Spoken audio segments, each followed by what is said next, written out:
အားလုံးပဲမင်္ဂလာပါခင်ဗျာကျွန်တော်ကတော့ CDM စစ်သားဇေယော်ဖြစ်ပါတယ်2025ခုနှစ်နိုဝင်ဘာလ18ရက်စီးရီးသတင်းကောင်းထုတ်သုံးသက်ချက်များကိုဖတ်ကြားတင်ပြပေးတော့မှာဖြစ်ပါတယ်ယခုကျွန်တော်ရဲ့ content video လေးကိုလည်းလက်မလေးတွေထောင်ပြီးတော့ comment လေးတွေရေးပေးကြဖို့တိုက်တွန်းပါရစေခင်ဗျာကဲဝန်နေတာတနင်္လာရီတိုင်းမော်တောင်မြို့ဖြစ်စဉ်ကတော့စေအုပ်စုအတွက်ယခုချိန်ထိဆက်ပြင်းပြင်းဖြစ်နေကြပါလိမ့်မယ်မြေကျိုးစုကပ္ပလီပင်လယ်ပြင်မှာရေတပ်လေ့ကျင့်ခန်းလုပ်နေခြင်းဖြစ်ပါတယ်။တိုက်ဆိုင်ရုရှားရေတပ်ကြီးပါမြန်မာနိုင်ငံအတွင်းသို့ရောက်ရှိနေခြင်းလည်းဖြစ်တော့တာ၍ဆိုသည်လို့ဆိုရပါတော့မယ်။စစ်တိုင်းမှုကြော်ဟန်ဆိုတာကလည်းစေဦးစည်းတပ်ဖွဲ့ရဲ့စစ်ကြောင်းအုပ်ကြီးလှုပ်လာခဲ့သူဖြစ်နေပါတယ်။မော်တော်မျိုးကိုပူပေါင်းတပ်တွေဟာအချိန်တော်အတွင်းသိမ့်ပိုက်ခဲ့တာဖြစ်ပြီးရသေးတောင်သားစစ်တိုင်းမှုဟာစစ်ကူလုံးဝရအောင်မပုတ်ပေးခဲ့ပါဘူး။မော်တော်စကားမှုကတပတ်တော့ကြိုတီထားပြီးဆိုတော့အေးဆေးပါဆိုပြီးလှုပ်ထားတာလည်းဖြစ်နိုင်ပါတယ်။နိုဝင်ဘာလ15ရက်နေ့မနေ့ပိုင်းမှာတော့မြိတ်လေတပ်စခန်းဌာနချုပ်ကနေတိုက်လေရင်ဝိုင်တွဲနဲ့တည်ယူပို့ဆောင်ရေးရဟတ်ရင်တွေပါအသုံးပြုပြီးတော့လေကြောင်းတိုက်ခိုက်မှုတုံ့ပြန်ပြုလုပ်လာခဲ့တာကိုတွေ့ရပါတယ်။တခါမှမကြုံဘူးတာကတော့MI-70ရဟတ်ရင်ပေါ်ကနေပါဘုံသီးတွေပြစ်ချပြီးတိုက်ခိုက်လာခဲ့ရခြင်းဖြစ်ပါတယ်ညနေပိုင်းဒီတိန်းခွန်ရွာအရှင်းမြောက်ဘက်သို့တည်ယူပို့ဆောင်ရေးရဟတ်ယာဉ်တွေအသုံးပြုပြီးအင်အားနဲ့လက်နက်ခဲယမ်းတွေပို့ဆောင်လာခဲ့တာကိုတွေ့ရပါတယ်။စစ်ရဟတ်ယာဉ်အသုံးပြုပြီးတော့လေကြောင်းစစ်ရေးရွှေ့ပြောင်းမှုအလင်းများဆုံးအသုံးပြုခဲ့တဲ့ဖြစ်စဉ်တစ်ခုအဖြစ်တွေ့ရပါတယ်။တိုက်ခိုက်ရေးစစ်သည်အင်အား120နဲ့အထက်ရောက်ရှိထားပြီလို့ခန့်မှန်းရပါတယ်။အကြမ်းဖက်စစ်တပ်ဟာစစ်သုံးစရိတ်ချွေတာစရာမရှိတဲ့အတွက်စစ်ဘက်ဆိုင်ရာရွှေ့ပြောင်းမှုတည်ဆောက်မှုသုံးစွဲမှုတွေဟာunlimited ကန့်သတ်ထားစရာမလိုပေမဲ့သူတို့ရဲ့အဓိကတိုက်ခိုက်ရေးအင်အားတွေကတော့လူသစ်စစ်သားတွေကိုသာအားထားနေရတာကိုတွေ့ရပါတယ်။ဒါကြောင့်မြေပြင်တိုက်ပွဲတွေရဲ့အဆုံးအဖြတ်ဟာလူသစ်စစ်သားတွေရဲ့စားဆောင်ရည်အပေါ်မှာတည်မီနေတယ်ဆိုတာကိုထင်ရှားစေပါတယ်။နယ်မြေမတူညီတဲ့စစ်စေးရလဒ်တွေကိုစမ်းစစ်ကြည့်လိုက်မယ်ဆိုရင်လူစိတ်ကင်းမဲ့စွာဒရကြမ်းထိုးစစ်ဆင်လာတာတွေရှိတယ်လို့တနက်ပြဖောက်လိုက်တာနဲ့တင်ဖွဲ့စည်းပုံပြက်ထွက်ပြေးကြတာမျိုးတွေလည်းရှိနေပါတယ်။အလင်းဝင်ချင်းလက်နဲ့ချခြင်းနဲ့ပူပေါင်းခြင်းဆိုတာကတော့တီးခြားပြောရမှာဖြစ်ပါတယ်။ပြောရမယ်ဆိုရင်ဒီချက်ကစစ်ဗိုလ်ချုပ်တွေအတွက်ယာယီအားဖြင့်အားသာချက်ဖြစ်နေစေပါတယ်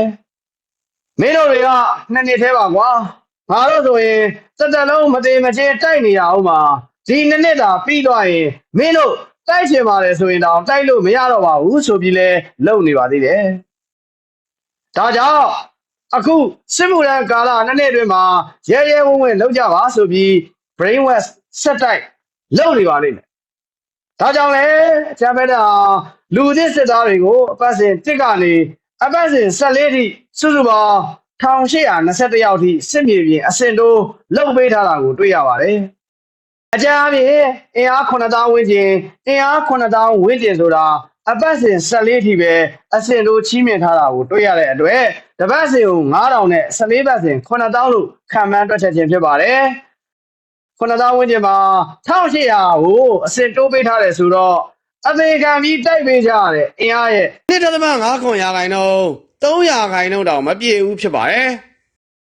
အပတ်စဉ်1ကနေ14ထိအပတ်စဉ်တိုင်းကိုပေးထားတာဖြစ်တဲ့အတွက်လူသစ်စစ်သားတွေကိုစစ်တိုက်ခြင်းစိတ်ဖြစ်ကိုဖြစ်လာအောင်နှိုးစွာပေးထားခြင်းဖြစ်ပါတယ်အပတ်စဉ်တွေကလူသစ်ဟာအစဉ်တိုးလည်းမရသေလည်းမသေးခဲ့ရင်နောက်ဆုံးမှတင်တန်းဆင်းလာတဲ့အပတ်စဉ်14ကလူသစ်ရဲ့အမိန်ပေးမှုအောက်ကိုရောက်သွားစေမယ်အချက်ဖြစ်ပါတယ်ဒီချက်ဟာတော်ရုံတော်အများများယာဒူးစစ်မြေပြင်အစစ်မမောတဲ့သူတွေအတွက်က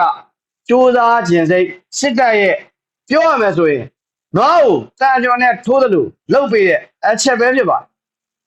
စွမ်းရည်ဘွဲစိတ်တွေဆိုရင်လည်းလူသစ်တွေကိုပါမမောစရန်ရည်ရွယ်ပြီးပေးလာတာကိုတွေ့ရပါတယ်အပတ်စဉ်1ကနေ6ထိလူသစ်20ကိုပေးထားပြီးအမြင့်ဆုံးသူရဲကောင်းမှတ်တမ်းဝင်တစ်စိတ်1ယောက်နဲ့သူရဲကောင်းလက်မှတ်2ယောက်ပါပေးပြီးစီးရုံးမှုလုပ်ထားတာကိုတွေ့ရပါတယ်ဒါကတော့အထူးဆန်းမဟုတ်လာပါဘူးအရာမိတာတပ်ဖွဲ့ဝင်တွေကိုပါစွမ်းရည်ဘွဲစိတ်တွေပဲပေးလာနေလို့ပဲဖြစ်ပါတယ်အဲ့တော့စစ်တပ်တွေဟာသူတွေသဘောပေါက်ဖို့ကဘလောက်ပဲတိုက်နေရတဲ့သူကအနှဲငယ်တာဖြစ်ပါတယ်ဘာမှမလုပ်ဘူးလို့ယူဆထားကြတဲ့ သူတို့တွေအနေဆုံးတပ်ဖွဲ့ဖြစ်တဲ့မိသက်တောင်ဘိုမိသက်မဟုတ်ဘူးမြို့နယ်မိသက်မဟုတ်ဘူးအရာမိသက်ကိုတောင်မှပဲစီယုံရေးလုပ်ပေးထားတာဖြစ်ပါအဲ့တော့ထဲထဲကငတိတွေသဘောပေါက်ဖို့လိုတာပိုင်ရဆိုင်ရပဲပြေးသွားတဲ့အနေအထားမျိုးပဲဖြစ်ပါတယ်အဲ့တော့နောက်ဆုံးပြောရမယ်ဆိုရင်ပြောနေကြစကားရှိပါတယ်သူရဲကောင်းကဖေမာရှိတယ်တင်ကြိုင်ကုန်းမှာပဲရှိပါတယ်နောက်တစ်ချက်ကတော့စစ်ဗိုလ်ချုပ်တွေကဘသူတွေကအတင်းကျပ်မြောက်ပေးနေတယ်လဲတော့မပြောတတ်ပါဘူးလူသစ်စစ်သားတွေကိုစာချုပ်ပါတက်တန်းကာလ2နှစ်မပြည့်ခင်နှုတ်ထွက်ခွင့်ပေးကြောင်းဝါဒဖြန့်မှုတွေစတင်လှုပ်ဆောင်လာပါတယ်အချိန်ပိုင်းတိုင်းစစ်တပ်သားတွေကစတင်လှုပ်ဆောင်ခဲ့တာဖြစ်ပြီးထွက်ခွင့်ရစစ်သားတွေကို8ရက်4လ2024ရက်နေ့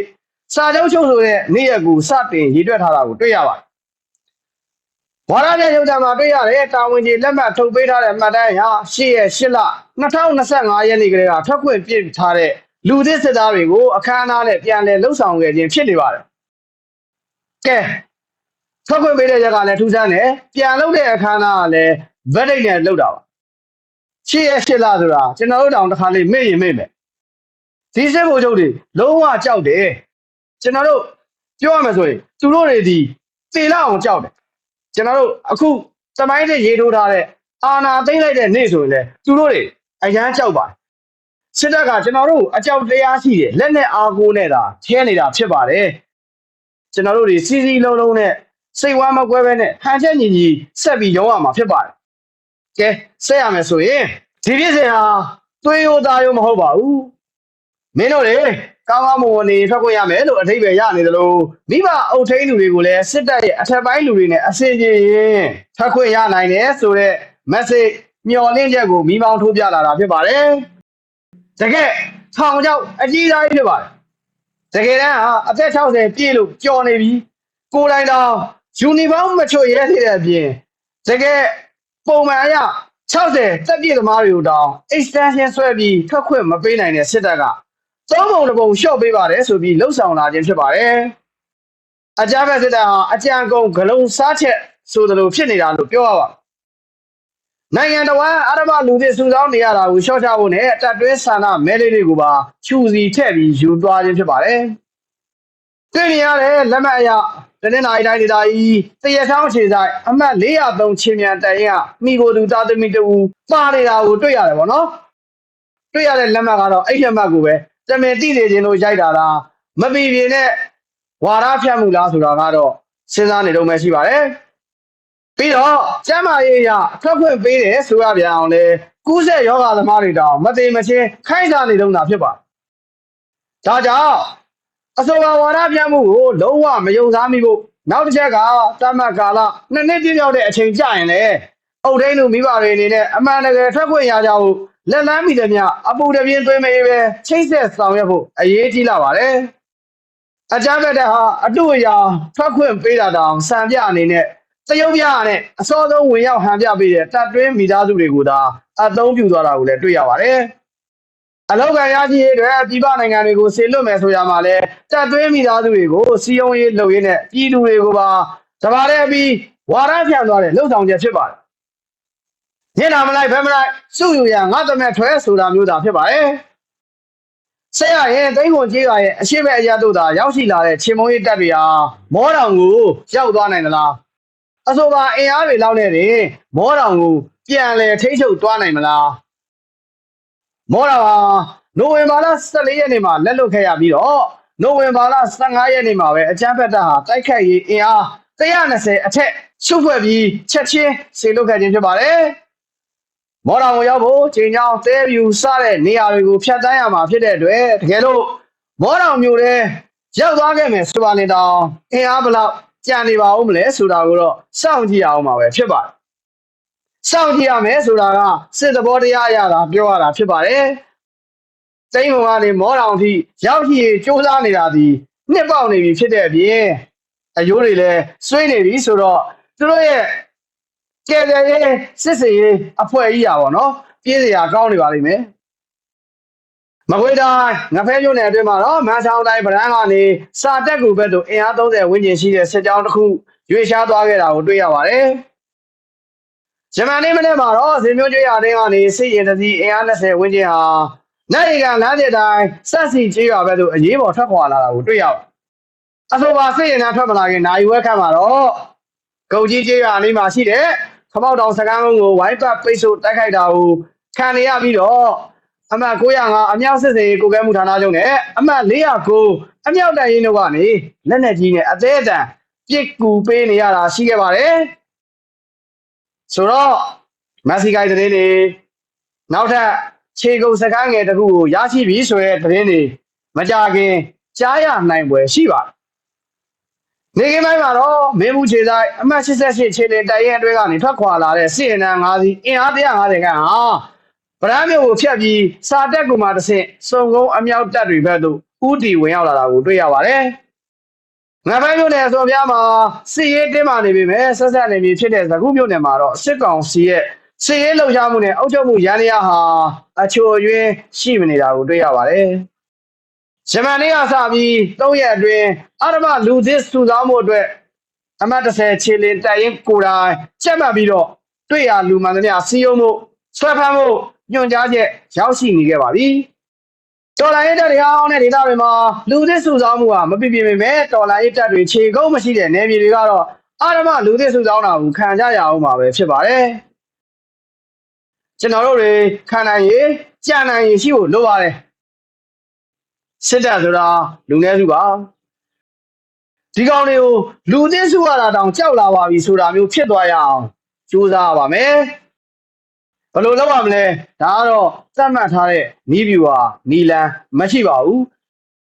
လုံးချင်းကန်ယူစိတ်နဲ့လုံးလိုကန်လိုစိတ်လုံရဲကန်ရဲတဲ့စိတ်ပဲလိုပါတယ်နောက်တနည်းမူအောင်မောအောင်ဝေးအောင်လုပ်ကြပါမယ်လူသစ်စစ်သားအစင်းကနေပြည်သူတွေအတွက်အားကိုးရတဲ့အေဂျင့်တွေဆဲတွေဖြစ်သွားကြစေဖို့လိုအပ်ပါတယ်ရွှေသက်တော်ဗိမာန်တော်တွေမှာတော့ဂျာဖက်တပ်ရဲ့စစ်ကြောင်းတစ်ခုကိုဒေသခံတော်လိုင်းရေးတပ်တွေဟာစောင့်ကြိုတိုက်ခိုက်နိုင်ခဲ့တဲ့ဖြစ်စဉ်တစ်ခုရှိခဲ့ပေမဲ့အထိကိကတော့မသိရှိရသေးပါဘူးခင်းနီနယ်မြေတွေမှာတော့စစ်ကောင်စီဟာမိုးပြဲဘက်ချမ်းမှာထင်တိုင်းမပေါက်ပဲအထိနာသွားတဲ့အတွက်ဖေကုံဘက်ချမ်းကိုပြန်ပြီးဥလဲလာပါတယ်ထူဆိုဘက်ကိုလည်းစစ်ကြောင်းချုပ်ထပ်ပြီးဝင်လို့ရအောင်လှုပ်ရှားမှုအရေးအယောင်တွေလှုပ်ပြလာတာကိုတွေ့ရပါတယ်ဒီမှာတော့နောက်ဘက်ချမ်းငွေတောင်ရွာသစ်တတိယလည်းကန်80စားတဲ့ဘက်တွေမှာစစ်ကောင်စီရဲ့တပ်တွေဖြန့်ခွဲထားပြီးဖြစ်ပေမဲ့လှုပ်ရှားမှုရှိတာကိုမတွေ့ရပါဘူးစစ်ရဲ့သဘောဟာငြိမ်နေတဲ့ဘက်ကကြာလာရင်စစ်နယ်မြေစိုးမိုးနယ်မြေတဖြည်းဖြည်းချင်းကျုံသွားရစမြဲတာဖြစ်ပါတယ်ဒီနယ်အတွင်းမှာတော့ကြားပတ်တဲ့ဟာတောင်တော့စစ်စင်နိုင်ခြင်းမရှိတော့ပဲနေရာတစ်ခုကိုခြေကုပ်ယူထားပြီးဖြည်းဖြည်းချင်းလက်တံငယ်လေးတွေနဲ့ဖြန့်ခွဲလှုပ်ရှားလာနေသလိုပြည်နေပူပေါင်းတပ်တွေဘက်ကလည်းခုခံအစ်စ်ကိုအင်ပြေအားဖြင့်အသင့်ဖြစ်ထားတယ်လို့သုံးသပ်ရပါတယ်။နှစ်ဘက်တပ်တွေဟာနေရာတော်တော်များများထိတ်တိုက်အနေထားရှိနေပြီးညီတိဘက်ကမှလှုပ်ရှားမှုကြီးကြီးမားမားရှိမနေသေးလို့သာထိတွေ့မှုတွေလည်းကြီးကြီးမားမားဖြစ်မလာသေးတာဖြစ်ပါတယ်။စကိုင်းတိုင်းဗမောက်မြို့ကိုတော့အကြမ်းဖက်တပ်ဟာပြန်လည်ထိချုပ်နိုင်ခြင်းမရှိသေးသလိုမြို့လေးကိုဝင်ရောက်နိုင်ခြင်းမရှိသေးဘူးလို့လည်းထပ်မံသိရှိရပါတယ်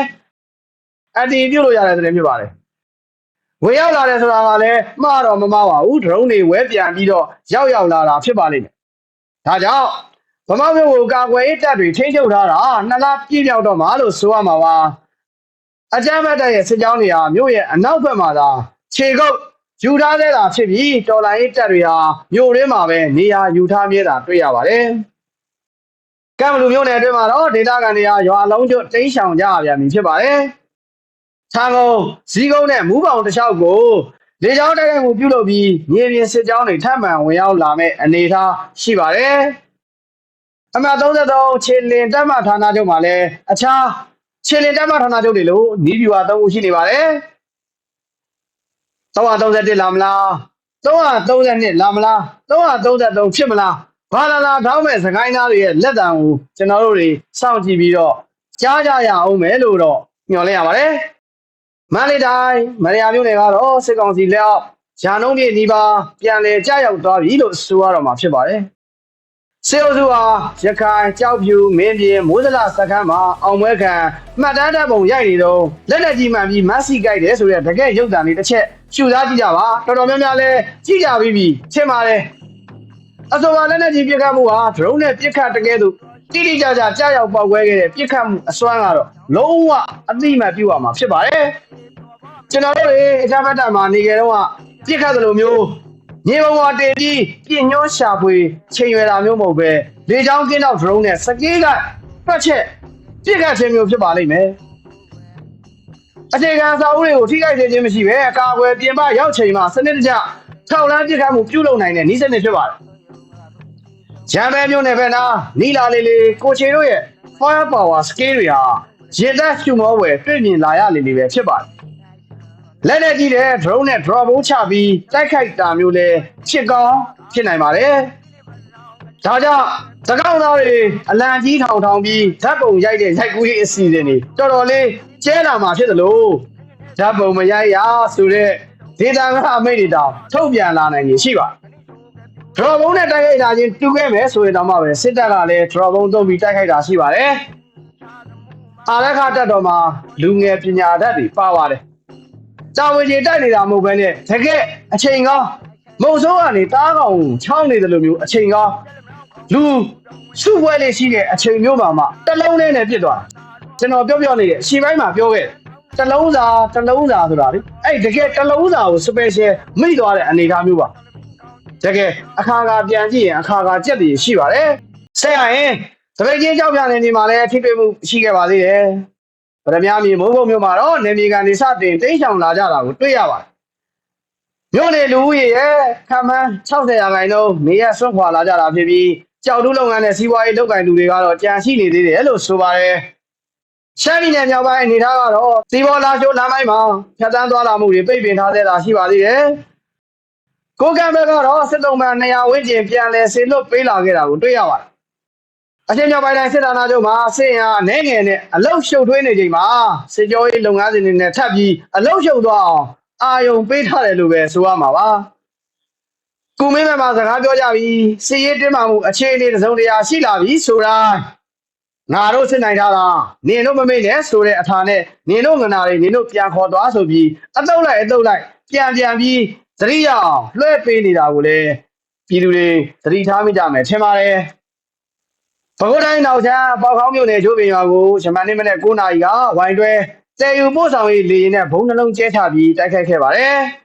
။အဆိုပါလေကြောင်းတိုက်ခိုက်မှုဟာနယ်မြေကမင်္ဂလာဆောင်ခမ်းနားတစ်ခုကိုအကြောင်းမဲ့တိုက်ခိုက်သွားတာဖြစ်ပါတယ်။ကရင်ပြည်နယ်မှာတော့စက်တလုံးမလာရဲ့ဖအံခီးစဉ်မှာဇိုလောတွေဖြစ်သွားခဲ့ပါသေးတယ်။ BGM နဲ့ DKBA တပ်ဖွဲ့တွေကိုမြို့လေးကိုမဝင်ခိုင်းပဲမောင်းထုတ်ခဲ့တယ်လို့ဆိုပါတယ်။ဒါဆိုရင်အဲ့ဒီအဖွဲ့တွေနဲ့စစ်ကောင်စီတပ်တွေချကြတော့မှလားမချကြဘူးများပါတယ်ပို့ပြီးတော့ကြောချင်းကပ်ပြီးရေဆိုင်သွားကြမယ်အနေထားကိုတွေ့နေရပါကြားပြဆိုတာအခုအာနာသိန်းကမှဖြစ်လာတာမဟုတ်တယ်လို့ကျွန်တော်တို့တနိုင်ငံထဲမှာအခြေခံနေတာမျိုးမဟုတ်ပါဘူးနေသားတွေမှာအခြေကုပ်ယူထားတဲ့တိုင်းရင်းသားအဖွဲ့အစည်းတွေဆိုတာကပ်လျက်ရှိနေတဲ့နိုင်ငံတွေရဲ့အစိုးရတွေကိုတောင်ပို့ပြီးဂရုစိုက်ကြရပါတယ်ဆိုတော့ဟိုဘက်အစိုးရဒီဘက်အစိုးရကလည်းတရုတ်ဥဆောင်တဲ့6နိုင်ငံအစည်းအဝေးတောင်အရေးပေါ်လှုပ်ထားတာကိုတွေ့ကြမှာပါဒီတော့အမေရိကန်ကလည်းမျှော်လင့်ထားသလိုဟောလိဝုဒ်ဆန်တွေ့ရတဲ့လူကိုဖမ်းပြီးလေမြန်ကြီးနဲ့ခေါ်သွားလို့ရမှာတော့မဟုတ်ပါအမေရိကန်အနေနဲ့ကျွန်တော်တို့ຫນွေဦးကိုကူချင်းပြီးတာကျွန်တော်တို့ကြာလာပြီဖြစ်ပါတယ်ကူမရလို့ကူမရဲလို့မကူကျင်လို့ဒါမှမဟုတ်ဒီတိုင်းရပို့ပြီးကြည့်ကောင်းတယ်ဆိုတဲ့အနေအထားမျိုးရှိနေသလားတောင်မပြောတာဘူးလို့ဆိုရမှာဒီအပိုင်းထဲမှာတရုတ်နိုင်ငံကိုဘရင်တစ်ပါးချစ်ကြည်ခရီးစဉ်ထွက်ခွက်ခြင်းကလည်းတိုက်ဆိုင်မှုတရားဆိုတာတဲ့ပိုကောင်းပိုပါလိမ့်မယ်ကိုရီဘက်ကတော့ဒီလိုအခြေအနေတွေကိုပါနတ်နဲ့နေတတ်ကြလိမ့်မယ်ထင်ပါတယ်လက်လွန်ချစ်လွန်နှုတ်လွန်နေမဖြစ်စကောင်းလို့တော့ယုံကြည်ရပါတယ်ချက်လုံးမလားဟာကရင်ပြည်မှာတော့ဘာပဲပြောဝိုင်းပြီးတော့ဖမ်းချုပ်ဖမ်းခံမှာစိုးရင်ရတဲ့အတွက်မော်လမြိုင်ကိုညနေပိုင်းမှာကတော့ကမျောရောက်လာပြီးညအိပ်ရောက်လာပါတော့တယ်နာမည်ကျော်ကန်နာလမ်းမှာအရက်ဝင်းနဲ့လူလုံးပြလာခဲ့ပါသေးတယ်အဲဒီနေရာမှာမင်းအောင်လိုင်းပုံတွေမပြပါနဲ့စစ်တပ်ကစစ်ကြောင်းတွေရဲ့ပုံတွေကိုမမြင်ဘူးဆိုပြီးတော့ပြောနေကြတဲ့တော်လန်ရေးစိတ်အာတန်နဲ့ကျွန်တော်တို့တော်လန်ပြည်သူတွေရှိပါတယ်ကျွန်တော်မိတ်ဆွေတွေထဲမှာလည်းရှိပါတယ်ဒါပေမဲ့ကျွန်တော်တို့ဒီမိမိတက်တွေဘာလုပ်နေတယ်မိမိတက်ကဘာဖြစ်နေတယ်မိမိတက်တွေအင်အားဘယ်လောက်ကြီးထွားလာပြီမိမိတက်တွေအောင်မြင်မှုဘယ်လောက်ရနေပြီမိမိတက်တွေဘယ်လိုဖြစ်နေပြီဆိုတာထက်မိမိအကြောင်းကိုပြီးရင်ကျွန်တော်တစ်ဖက်ရန်လူရဲ့အကြောင်းကိုသိရမှာဖြစ်ပါတယ် ရန်သူဘာတွေလှုပ်ရှားနေတယ်လဲရန်သူအင်အားတွေဘလို့ကြီးထွားလာလဲရန်သူဘာလက်နဲ့တွေတက်ဆင်တယ်ရန်သူဘာတွေမူရမာယာလုပ်နေတယ်လဲရန်သူဘလို့ကောက်ချစ်တဲ့နည်းတွေတုံးလာတယ်လဲတုံးလာနိုင်မလဲရန်သူဘသူတွေနဲ့ပေါင်းနေတယ်လဲဒါတွေကိုကျွန်တော်တို့ကသိရမိမိရန်သူပြီးရင်လက်နဲ့မိမိလက်နဲ့အကြောင်းပြီးရင်ရန်သူအကြောင်းကိုကျွန်တော်တို့ဒီပို့ပြီးတော့သိနေရမှာဖြစ်ပါဒါကြောင့်ရန်သူအကြောင်းကိုကျွန်တော်တို့လေ့လာပါမယ်တချို့လုံးဝစောင်းဖြစ်တဲ့တက်ခိုက်သမားတွေရှိပါတယ်ဘသူလာချမှာပဲဘသူလာချမှာပဲမှန်ပါလေဘသူလာချမှာပဲဘေးကောင်းလာချမှာပါပဲသို့တော့ရန်သူကိုတိုက်ခိုက်တော့မယ်ဆိုရင်ရေလိုတိုက်ပွဲမှာဒီတကယ်ကျွန်တော်တို့နေရာနဲ့မဟာဗျူဟာတိုက်ပွဲကြီးပေါ်ဆောင်တဲ့ချိန်မှာ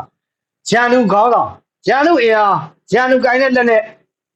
ရန်သူရဲ့စနီးဗျူဟာရန်သူရဲ့အလေးထား